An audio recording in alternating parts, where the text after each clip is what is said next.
رمضان المبارک کا رحمتوں بھرا مہینہ تشریف لا رہا ہے۔ اس مہینے میں اللہ کی رحمتیں اور نوازشات ان لوگوں کا مقدر بنتی ہیں جو اس مہینے کی ذمہ داریوں کو اچھے طریقے سے سر انجام دیتے ہیں۔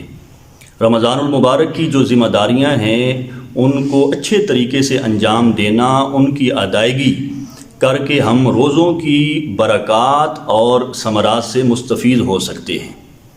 وہ ذمہ داریاں کون سی ہیں؟ ان میں سر فہرست جو ہے وہ نیت ہے۔ آقا کریم علیہ الصلوۃ والسلام نے ارشاد فرمایا انما الاعمال بالنیات، اعمال کا دار و مدار نیتوں پر ہے۔ الفاظ کی ادائیگی کے ساتھ ساتھ دل کے پختہ ارادے کا نام نیت ہے۔ جس طرح باقی عبادات ان میں قبولیت کے لیے نیت شرط ہے، اسی طرح روزے کے ساتھ بھی نیت کا بڑا گہرا تعلق ہے۔ اس لیے ضروری ہے کہ جب ہم روزے میں نیت کریں تو مسنون الفاظ کے ساتھ نیت کریں اور اس کے ساتھ ساتھ دل میں پختہ عہد بھی کریں۔ دوسری جو ہے ذمہ داری رمضان المبارک کی، کثرت کے ساتھ قرآن پاک کی تلاوت۔ اللہ رب العزت نے ارشاد فرمایا شہر رمضان الذی انزل فیہ القرآن ھدی للناس۔ رمضان یہ وہ مہینہ ہے جس میں قرآن اتارا گیا ہے، جس میں لوگوں کے لیے ہدایت ہے۔ قرآن پاک کی کثرت کے ساتھ تلاوت کرنا، نہ صرف تلاوت کرنا بلکہ ترجمے کے ساتھ قرآن پاک پڑھیں، اس کو سمجھیں، غور و فکر کریں اور اس پہ عمل کریں۔ ہم میں سے کتنے لوگ ہیں کہ جو قرآن پاک پڑھتے تو ہیں لیکن اس میں غور و فکر نہیں کرتے۔ حضرت عبداللہ ابن عباس رضی اللہ تعالی عنہما، آپ کا ایک خوبصورت قول ہے، آپ فرماتے ہیں کہ قرآن پاک کی تلاوت کرنے والا یا تو فائدہ حاصل کرے گا یا نقصان۔ اب فائدہ تو سمجھ میں آتا ہے، قرآن پاک پڑھنے والا نقصان کیسے اٹھائے گا؟ تو اس بات کو ایک مثال سے سمجھیں۔ قرآن پاک میں والدین کے ساتھ حسن سلوک، فرما برداری اور صلہ رحمی کا حکم دیا گیا ہے۔ اب اگر کوئی بندہ قرآن پاک کی ان آیات کی تلاوت کرتا ہے جن میں والدین کے ساتھ حسن سلوک کا حکم دیا گیا، فرما برداری کا، صلہ رحمی کا حکم دیا گیا ہے، اور عملاً وہ اپنے والدین کی نافرمانی کرتا ہے، ان کے ساتھ اچھا سلوک نہیں کرتا، تو ایسے لوگ قیامت کے روز قرآن کی شفاعت سے محروم رہیں گے۔ تو قرآن پاک کی کثرت کے ساتھ تلاوت کریں۔ حضور علیہ الصلوۃ والسلام رمضان المبارک میں حضرت جبریل امین علیہ السلام کے ساتھ قرآن پاک کا دور فرمایا کرتے تھے۔ قرآن سنتے بھی تھے حضرت جبریل سے اور ان کو قرآن پاک سنایا بھی کرتے تھے۔ تو آپ کم از کم ایک قرآن پاک کا ختم ضرور کریں اور تراویح کی صورت میں قرآن پاک کو سماعت بھی فرمائیں۔ تیسری ذمہ داری ہے توبہ کی تجدید۔ رمضان المبارک میں ہمارے پاس ایک خوبصورت موقع ہوتا ہے کہ رمضان المبارک جیسے بابرکت مہینے میں جس کے شب و روز رحمتوں بھرے ہوتے ہیں، ان میں ہمیں اللہ تعالیٰ کی بارگاہ میں توبہ کی تجدید کرنی چاہیے۔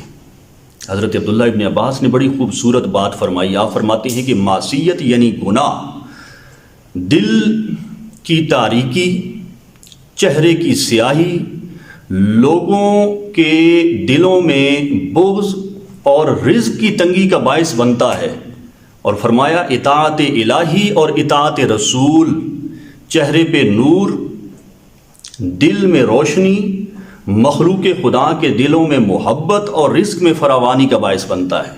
اب اگر کوئی چاہتا ہے نا کہ ہمارے چہرے پہ نور آ جائے، دلی راحت و سکون میسر ہو، اور اسی طرح ذہانت، فہم و فراست کا نور میسر آ جائے، تو اسے چاہیے کہ وہ اللہ اور اس کے رسول کی اطاعت کرے اور گناہوں کو چھوڑ دے۔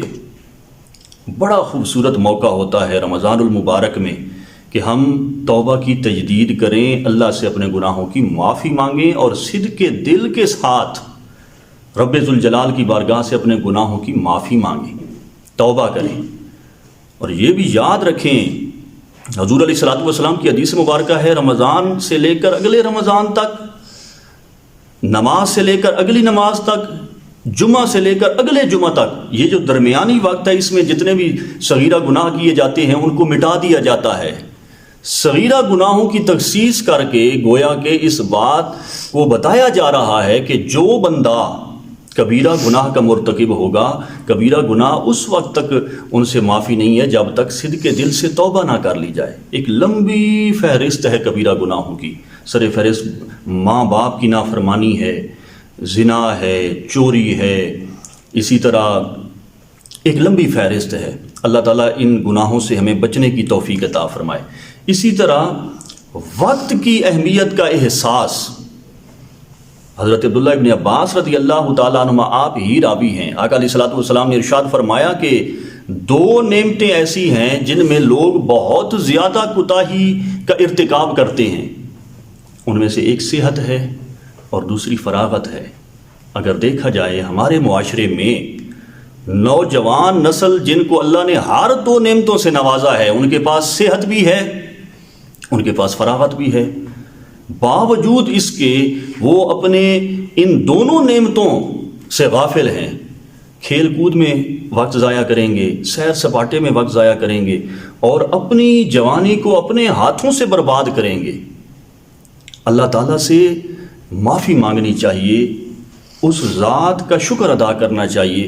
رمضان المبارک کے ان قیمتی لمحات کو غنیمت سمجھتے ہوئے ہمیں اپنی جو ہے نیک اعمال کر کے نیکیوں کو سمیٹنا چاہیے، اور رمضان المبارک کے جو شب و روز ہیں رحمتوں بھرے، ان میں محنت بھی کرنی چاہیے، عبادت بھی کرنی چاہیے، ریاضت بھی کرنی چاہیے، اور اللہ تبارک و تعالیٰ کی بارگاہ سے رحمتیں، برکتیں اور اجر و ثواب جو ہے ان کو سمیٹنا چاہیے۔ اللہ تعالیٰ ہم کو رمضان المبارک کی ذمہ داریاں کما حقہ ادا کرنے کی توفیق عطا فرمائے۔